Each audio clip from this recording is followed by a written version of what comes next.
Hello dear students, welcome back to class room. അപ്പോൾ നമ്മളിന്ന് fabric painting ആണ് പഠിക്കുന്നത് കേട്ടോ. ഫാബ്രിക് പെയിൻറ്റിങ്ങിൻ്റെ ബേസിക് സ്റ്റെപ്പ് മുതലാണ് പഠിക്കുന്നത്.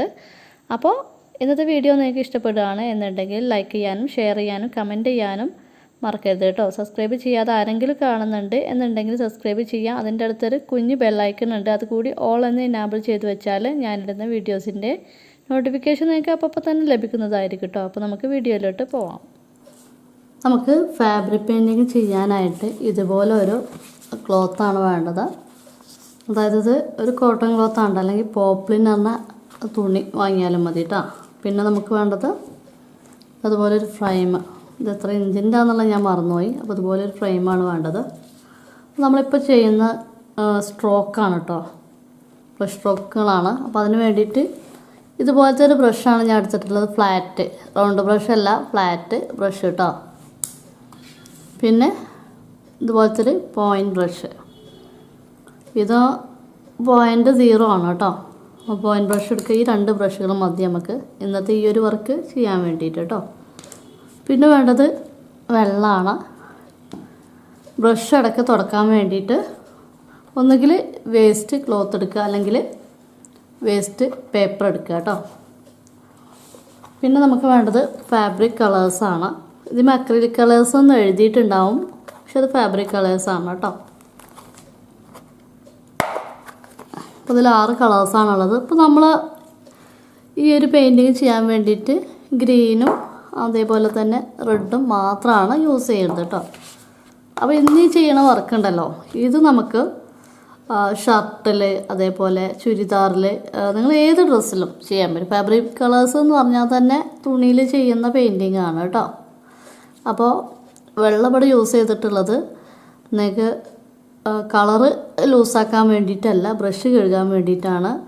ക്ലോത്തിൽ ചെയ്യുമ്പോൾ ഒരിക്കലും നിങ്ങൾ വെള്ളം യൂസ് ചെയ്തിട്ട് ചെയ്യരുത്. ഒരുപാട് ടൈറ്റാണെന്നുണ്ടെങ്കിൽ, അതായത് കളർ ഒരുപാട് ടൈറ്റാണെന്നുണ്ടെങ്കിൽ മാത്രം വെള്ളം ചെറുതായിട്ടൊന്ന് ടിപ്പ് ചെയ്താൽ മതി. പുതിയ പെയിൻറ്റിനൊന്നും അതിൻ്റെ ഒരു ആവശ്യം ഉണ്ടാവില്ല. അപ്പോൾ പുതിയ പെയിൻറ്റിലേക്ക് നിങ്ങൾ ഒരിക്കലും വെള്ളം യൂസ് ചെയ്യരുത് കേട്ടോ. അപ്പോൾ നമുക്ക് ഈ ഒരു ക്ലോത്തിലേക്ക് ആദ്യം ഈ ഒരു ഫ്രെയിമിലേക്ക് നമുക്ക് ആദ്യം ക്ലോത്ത് ഒന്ന് സ്റ്റിഫായിട്ടൊന്ന് ഇട്ട് കൊടുക്കുക കേട്ടോ. അപ്പോൾ നമ്മൾ ഈ ഫ്രെയിമേ 2 റിങ്ങായിട്ടായിരിക്കും ഉണ്ടാവുക കേട്ടോ. 2 റിങ്ങായിട്ടായിരിക്കും ഉണ്ടാവുക. അപ്പോൾ ഈ ഒരു സംഭവമല്ലേ, ഇത് മുകളിലായിട്ടും ഈ ഒരു സംഭവം താഴ്ഭാഗത്താണ്. അപ്പോൾ നമ്മളിത് ഈ ഒരു ക്ലോത്തിൻ്റെ താഴ്ഭാഗത്ത് ഇങ്ങനെ വെച്ച് കൊടുക്കുക. അങ്ങനെ വെച്ച് കൊടുത്തിട്ട് ഇത് ജസ്റ്റ് ഒന്ന് പ്രസ് ചെയ്ത് കൊടുക്കുക. അതിന് മുമ്പായിട്ട് സ്ക്രൂറൊന്ന് ലൂസാക്കി കൊടുക്കുക കേട്ടോ. കേട്ടില്ലേ? ഇത് നമ്മളിവിടെ ഇങ്ങനെ ഒന്ന് ടൈറ്റാക്കി കൊടുക്കുക. ഈ തുണി നല്ല ടൈറ്റിലായിക്കോട്ടെ കേട്ടോ, അപ്പോഴാണ് നമുക്ക് വൃത്തിക്ക് ഇവിടെ പെയിൻറ്റിങ് ചെയ്യാൻ പറ്റുള്ളൂ. നമ്മളിത് ഒരു പേപ്പറിൻ്റെ അതുപോലെ വൃത്തിക്ക് ചെയ്തെടുക്കാൻ പറ്റണം എന്നുണ്ടെങ്കിൽ ഈ ഒരു ക്ലോത്ത് ഇതുപോലെ ഫ്രെയിമിൽ ഫിറ്റ് ചെയ്ത് വെച്ചെങ്കിൽ മാത്രമാണ് ആ കറക്റ്റ് ഇതിൽ ചെയ്യാൻ പറ്റുള്ളൂ കേട്ടോ. അതിനാണ് ഈ ഫ്രെയിം ചെയ്യുന്നത്. മറ്റേതെന്ന് വെച്ചാൽ നമ്മൾ ഈ ഒരു ക്ലോത്ത് ടേബിളിൽ വെച്ചിട്ട് ചെയ്യുമ്പോൾ അത് അങ്ങോട്ടും ഇങ്ങോട്ടൊക്കെ മൂവ് ചെയ്യാനുള്ളൊരു ചാൻസ് ഉണ്ട്. അപ്പോൾ നമ്മൾ ഉദ്ദേശിച്ചിട്ടുള്ള റിസൾട്ട് അതിന് കിട്ടില്ല. അപ്പോൾ ഇതുണ്ട്, ഈ ക്ലോത്ത് ചെറുതായിട്ടൊന്ന് ലൂസാണ്. അപ്പോൾ നമ്മൾ എന്താ ചെയ്യുക, ഇവിടെ ഇങ്ങനെ ഒന്ന് നമ്മൾ ഇതിൻ്റെ ഉള്ളിലേക്ക് ഇങ്ങനെ വലിച്ച് ടൈറ്റാക്കി കൊടുക്കുക കേട്ടോ. ഇത് ഒന്ന് ശ്രദ്ധിക്കണേ, അല്ലെങ്കിൽ ഇത് പെട്ടെന്ന് പോരാൻ ചാൻസ് ഉണ്ട്. ഇതിങ്ങനെ വലിച്ച് ടൈറ്റാക്കി കൊടുക്കുക. ഓക്കെ, നല്ല ടൈറ്റിൽ നിന്നാലാണ് നമുക്ക് വർക്ക് പെട്ടെന്ന് ചെയ്തെടുക്കാൻ പറ്റുള്ളൂ. അതിനിപ്പോൾ എംബ്രോയ്ഡറി ആണെങ്കിലും പെയിൻറ്റിങ് ആണെങ്കിലും ഒക്കെ ഇതേപോലെ തന്നെയാണ് കേട്ടോ. അപ്പോൾ നമുക്കിത് അത്യാവശ്യം നല്ല ടൈറ്റായിട്ടാണ് ഇരിക്കുന്നത്. അപ്പോൾ ടൈറ്റായിട്ട് ഇരിക്കുമ്പോൾ ഇവിടെ ചുളിവുകളൊന്നും ഉണ്ടാകും കേട്ടോ. മറ്റേതെന്ന് പറഞ്ഞാൽ ടൈറ്റായിട്ടില്ല എന്നുണ്ടെങ്കിൽ നമ്മളിവിടെ ഇങ്ങനെ തൊടുമ്പോൾ ഒഴിഞ്ഞു പോകും കേട്ടോ. അപ്പോൾ നമുക്ക് വർക്ക് ചെയ്യാൻ വേണ്ടിയിട്ട് സ്റ്റാർട്ട് ചെയ്യാം. അപ്പോൾ അതിന് നമ്മൾ വർക്ക് ചെയ്യാനായിട്ട് സ്റ്റാർട്ട് ചെയ്യാം കേട്ടോ. പിന്നെ ഈ ബ്രഷ് ഡ്രൈ ആയിട്ടുണ്ടോ എന്ന് പ്രത്യേകം ശ്രദ്ധിക്കുക കേട്ടോ. നല്ല വൃത്തിയുള്ള ബ്രഷ് യൂസ് ചെയ്തിട്ട് വേണം നമുക്ക് ചെയ്യാൻ വേണ്ടിയിട്ട്. ഡ്രൈ ആവാതിരിക്കുക കേട്ടോ. ഡ്രൈ ആയാലും നമുക്ക് വിചാരിച്ച റിസൾട്ട് കിട്ടില്ല. അപ്പം ഞാനിതിൻ്റെ മൂടിയിൽ നിന്ന് തന്നെ എടുത്തിട്ടാണ് പെയിൻറ്റിങ് ചെയ്യുന്നത് കേട്ടോ. ഓക്കെ, നോക്കുക. സ്ട്രോക്കുകൾ വെക്കുന്നത് ശ്രദ്ധിക്കുക കേട്ടോ. ജസ്റ്റ് ഇങ്ങനെ ഒരു വലി. ഓക്കെ,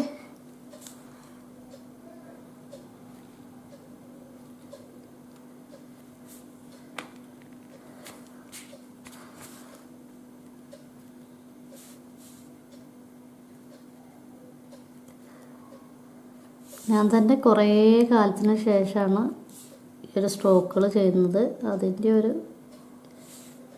വൃത്തികേടത്തിനുണ്ടാവും കേട്ടോ. ഫസ്റ്റ് ചെയ്യുമ്പോൾ ചിലപ്പോൾ നമ്മളതൊക്കെ ഇതുപോലെ വൃത്തികേടാവാനുള്ള ചാൻസ് ഉണ്ട്. കുറേ ആയി ഞാനിത് ചെയ്തിട്ട്. ഓക്കെ, വേണ്ട, നമ്മൾ ആദ്യത്തൊക്കെ തെറ്റുമെങ്കിലും പിന്നീട് ഇങ്ങനെ ക്ലിയറായി വരും.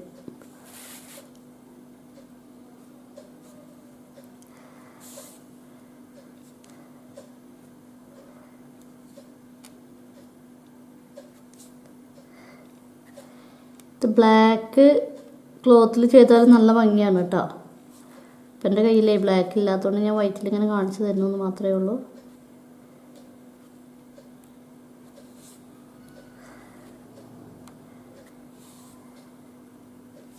ഒരുപാട് കളറ് എടുക്കരുത് കേട്ടോ.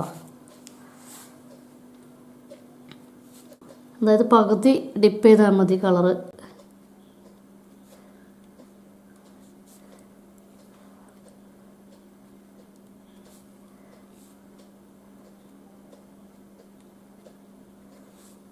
ഇവിടെ ഒരു ഫ്ലവർ ചെയ്ത് കൊടുക്കാം അല്ലേ.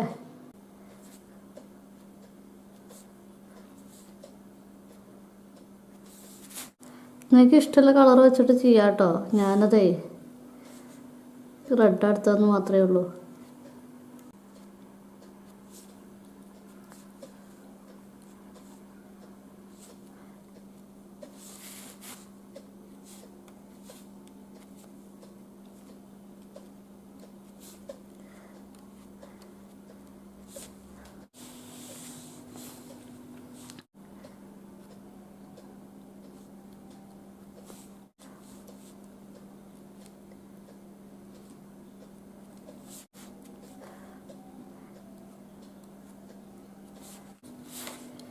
നമ്മളത് പാലത്തിലൊന്നും വെച്ചിട്ടല്ല കേട്ടോ ചെയ്യുന്നത്.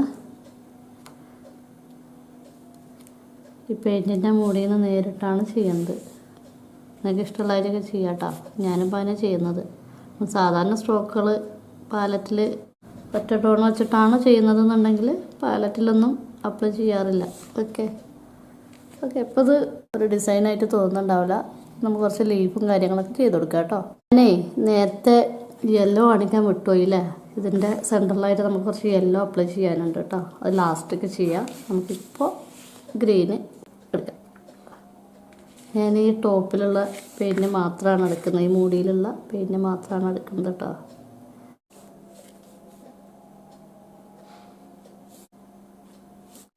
പോയിൻറ്റ് ബ്രഷാണ്.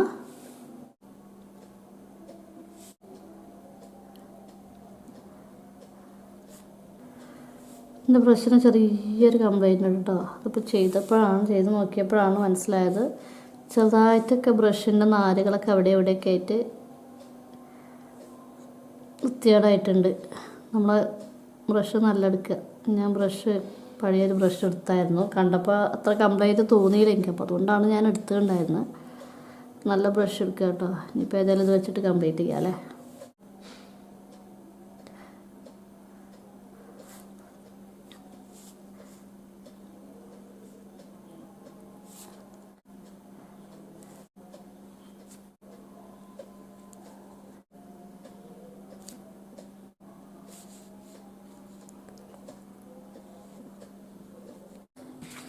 അപ്പോൾ നമുക്ക് ലീഫിൻ്റെ എഫക്റ്റ് തോന്നാൻ വേണ്ടിയിട്ട് നമ്മൾ നേരത്തെ യൂസ് ചെയ്തിട്ടുള്ള ബ്രഷ് ഉണ്ടല്ലോ, ഫ്ലാറ്റ് ബ്രഷ് തന്നെയാണ്.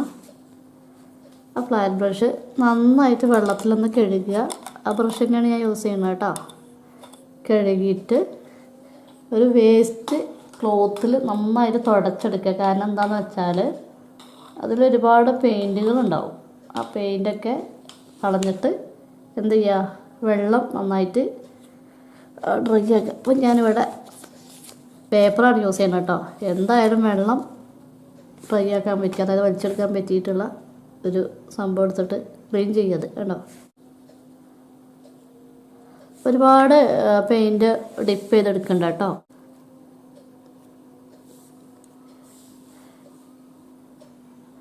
നോക്കുക ഞാനിതെങ്ങനെയാണ് ലീവ് ചെയ്യുന്നത് എന്നുള്ളത്. ഓക്കെ, കുറച്ചുകൂടി നിങ്ങൾക്ക് ക്ലിയർ ആയിട്ട് കാണുന്നുണ്ട് എന്ന് ഞാൻ വിചാരിക്കുകയാണ്. ഓക്കെ, അങ്ങനെ, കാരണം ഇവിടെ ഡാർക്കും ഇവിടെ ലൈറ്റുമാണ്. ഒരുപാട് പ്രാവശ്യം ഒന്ന് ട്രൈ ചെയ്ത് നോക്കുക, അപ്പോൾ ശരിയായിക്കോളൂ കേട്ടോ.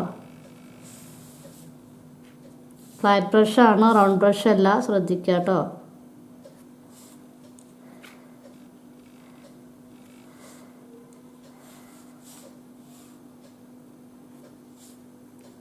നല്ല ഭംഗിയില്ലേ? ബ്ലാക്ക് ഡ്രസ്സിൽ ചെയ്താൽ നല്ല ഭംഗിയായിരിക്കും. കാണിച്ചു തരാൻ എൻ്റെ അടുത്ത് ബ്ലാക്ക് ക്ലോത്ത് ഇല്ലാത്തത് കാരണമാണ് കേട്ടോ.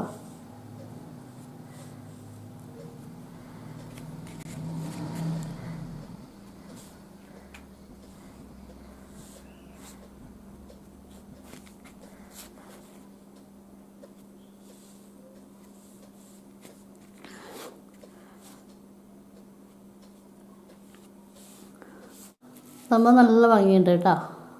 അപ്പോൾ എല്ലാവരും ചെയ്ത് നോക്കുക. കഴിഞ്ഞിട്ടില്ല നമ്മുടെ വർക്ക്.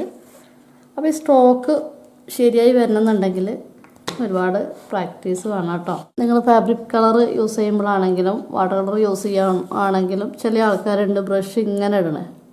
പിന്നെ കളറിങ് കഴിഞ്ഞതിന് ശേഷം ക്ലീൻ ചെയ്യാൻ വേണ്ടിയിട്ട് ഓരോ ബ്രഷ് ഇതിലിങ്ങനെ കുത്തി ഇങ്ങനെ ഇടണം. അപ്പോൾ ആ ബ്രഷ് കേട് വരും കേട്ടോ. ഒരിക്കലും അങ്ങനെ ചെയ്യരുത്. നിങ്ങൾ ഇങ്ങനെയാണ് ബ്രഷ് ഇടേണ്ടത്. ഓക്കെ, പിന്നെ നമ്മൾ അതിൻ്റെയൊക്കെ സെൻട്രലായിട്ട് യെല്ലോ കൊടുക്കുക. യെല്ലോ കൊടുത്താൽ കാണും എന്തോ അറിയില്ല. നോക്കുക, നമ്മൾ യെല്ലോ കൊടുത്ത് നോക്കുക കേട്ടോ. കാരണം ഈ ഒരു ലൈറ്റിൽ കാണുമെന്നുള്ളതാണ് അറിയാത്തത്. നിങ്ങൾക്ക് കാണുന്നുണ്ടോ എന്ന് എനിക്ക് അറിയുന്നില്ല കേട്ടോ. ഞാൻ ഒന്ന് ലൈറ്റാണ് തിരിച്ച് വെച്ചോട്ടെ. ലൈറ്റിൻ്റെ താഴെയാണിത് ചെയ്യുന്നത്.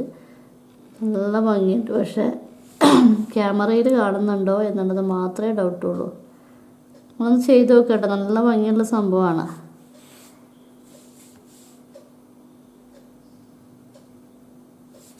സൂമാക്കിയിട്ടാണ് കാണിക്കുന്നത് കേട്ടോ. നിങ്ങൾക്ക് കാണാൻ വേണ്ടിയിട്ടാണ്. അല്ലെങ്കിൽ വെളിച്ചത്തിൻ്റെ ഒരു എഫക്റ്റിൽ നിങ്ങൾക്ക് കാണുന്നുണ്ടോ ഇല്ലേ എന്നൊരു കറക്റ്റായിട്ട് മനസ്സിലാവണില്ല. അപ്പം അതുകൊണ്ടാണ് സൂം ഔട്ടാക്കി നോക്കട്ടെ.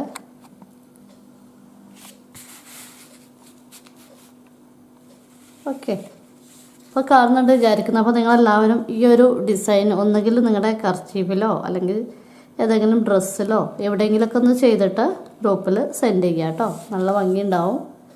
ഏത് കളർ ടോണിലും ചെയ്യട്ടെ, ഏത് ക്ലോത്തിലും നിങ്ങൾക്ക് ചെയ്യാം. അപ്പോൾ ഡാർക്ക് കളേഴ്സാണ് അതായത് ക്ലോത്ത് എന്നുണ്ടെങ്കിൽ ഇത് കുറച്ച് ലൈറ്റാക്കിയിട്ട് ലൈറ്റ് കളേഴ്സ് വെച്ചിട്ട് ഈ ഒരു ഫ്ലവർ ചെയ്ത് നോക്കിയാൽ മതി കേട്ടോ. ലൈറ്റ് കളറ് ഡ്രസ്സാണ് എന്നുണ്ടെങ്കിൽ കളറ് ഡാർക്കിലെടുത്താൽ മതി. ഓക്കെ.